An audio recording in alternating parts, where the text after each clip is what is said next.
pleased to report that we have processed our 12th participant through our phase 2 depression clinical trials. Now, this is a landmark clinical trial that we're conducting. For the very first time ever, we've been able to send participants in a clinical trial home with a psychedelic medicine. Now, this is transformative for this science and also for the application of psychedelic medicines in the community and the implementation of these treatments for people suffering from depression. These clinical trials will be complete by about Christmas time. We'll have some top-line data available through January, through to the end of January. We'll be processing that data.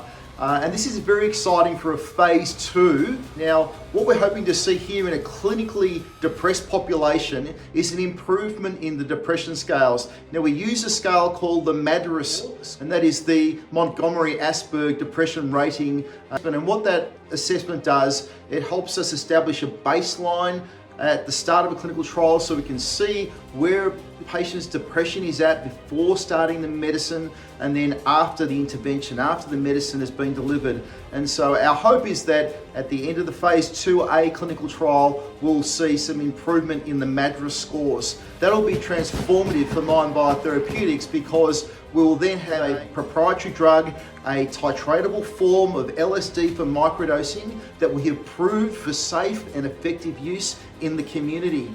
Now, MindBio Therapeutics remains the only company in the world that has approvals for the take-home use of LSD in microdoses as part of its clinical trials. Now, this validation in the community is so important because of the demonstration of the safe and effective administration of these types of substances at home. And that's important for demonstrating an effectiveness and safety of use in the real world.